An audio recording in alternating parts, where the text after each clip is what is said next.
Hi, it's me. Number 4 in our series on the Black Sea in 2000.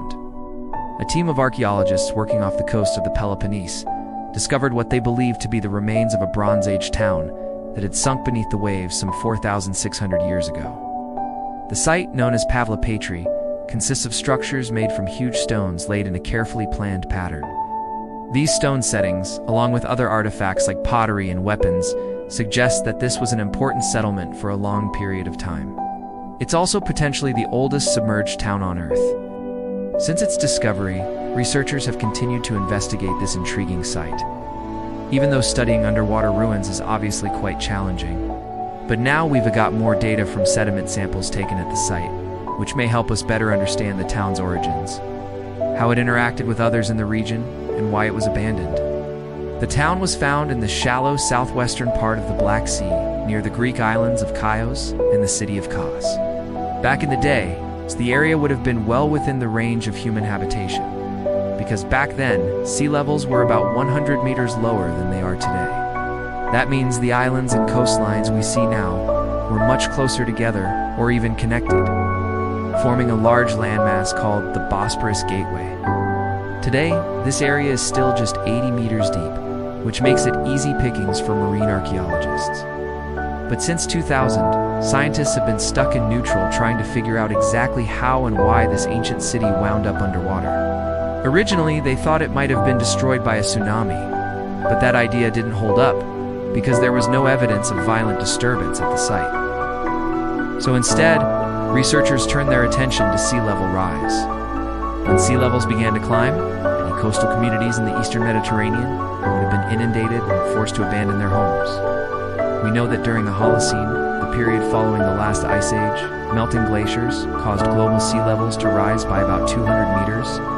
But scientists were unsure if these rising waters were responsible for drowning the town of Pavlopetri, or whether people simply left it behind when they moved inland. To try to get to the bottom of this mystery, a team led by archaeologist Brendan Foley of the University of Innsbruck in Austria recently revisited the site. They collected sediment samples from the seabed around Pavlopetri to analyze whether the town really was abandoned due to rising sea levels. Their results were published recently in the journal Scientific Reports. As part of this study, they also dated the shells they found in the archaeological layers and reconstructed past sea levels by matching those dates to known sea levels. The team took a total of 19 sediment cores from various locations around the town and dated organic material found within them using radiocarbon dating. This method allows researchers to date organic matter like wood or shells by measuring the amount of radioactive carbon-14 remaining in a sample. They wanted to build a chronology of the town's occupation, abandonment, and subsequent burial by sediment in order to compare it with regional sea level curves. This would allow them to determine if rising seas played any role in the town's demise. After analyzing the sediments, the team concluded that Pavlopetri was occupied for at least 800 years. Between 3200 and 2400 BCE, this fits with previous research, which suggested that the site was first inhabited around the same time as the Minoan civilization on Crete. By 2400 BCE, however, the island of Chios was covered by forest. Archaeologists know this because pollen preserved in sediment layers shows a sudden increase in arboreal pollen after 2400 BCE. This change coincided with the end of the Neolithic and the beginning of the Bronze Age. As forests grew around them, the inhabitants of Pavlopetri constructed more substantial stone houses to protect themselves from the elements and wandering bands of nomadic people. And they lived there comfortably for several centuries. But then something changed. Around 2200 BCE, the pollen record shows a decrease in trees and an increase in shrubs and grasses. Archaeologists think this suggests that the town's residents deforested the island to build ships for trade and warfare. Perhaps they were overgrazing their fields and causing the woodlands to shrink. Whatever the cause, this ecological shift marked the beginning of the end for the town. By 2000 BCE, the island was completely deforested, and the people living there were growing crops such as wheat and barley. And by 1700 BCE, Pavlopetri was completely abandoned. All of this data allowed the researchers to reconstruct past sea levels in the eastern Mediterranean. They compared the ages of the shells they found at various depths with the modern-day depths of those same shells. Shells that are now deeper than 80 meters must have been deposited when sea levels were lower, while shells found closer to the surface indicate higher sea levels. By plotting the ages of the shells against their depth below the water's surface, we generated a sea level curve for the eastern Mediterranean that spanned from 3200 BCE until now. Their results showed that sea levels started to rise sometime around 2600 BCE at the time. The shoreline would have been located where the 20-meter depth line is now, meaning the island of Chios would have been connected to the mainland, along with all of the other islands in the area. The connection between Chios and the mainland may have even extended all the way to Turkey, creating a giant land bridge. The people who lived here could have easily traveled back and forth between settlements, trading goods and ideas, and they probably did. Archaeological evidence suggests that the settlements of the northern Peloponnese traded extensively with those on the Anatolian coast.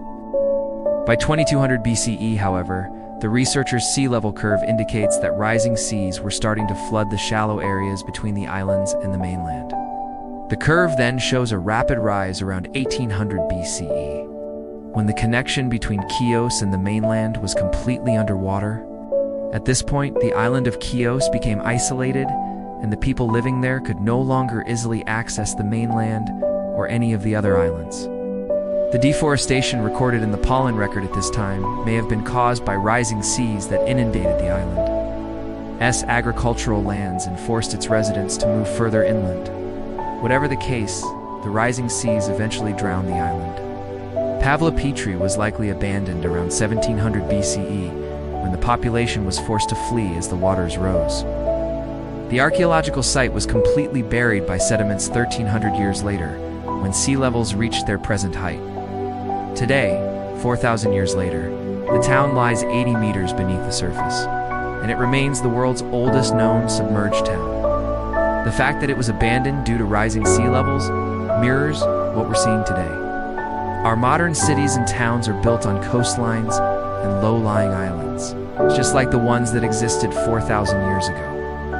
If we don't take action to address climate change, cities and towns like New York, Miami, London, and Venice could suffer the same fate as Pavlopetri. Unlike the ancient Greeks, we won't be able to retreat to higher ground as the waters rise. Instead, we'll have to abandon our homes and regroup somewhere inland, bringing our entire modern civilizations crashing down around us. We've already seen how rising seas can affect daily life. Coastal communities like those in Florida and Bangladesh are experiencing increased flooding and erosion, which is damaging buildings and disrupting transportation systems. When storms hit, whole neighborhoods can be wiped off the map, forcing people to leave their homes behind. It may seem like a far-off threat, but sea levels are rising twice as fast now as they did in the 19th century, and will continue to rise for decades to come. In a few hundred years, coastal cities around the world could be under threat of submergence. We can slow down this process by reducing our greenhouse gas emissions, but only if we act now. Thanks for watching.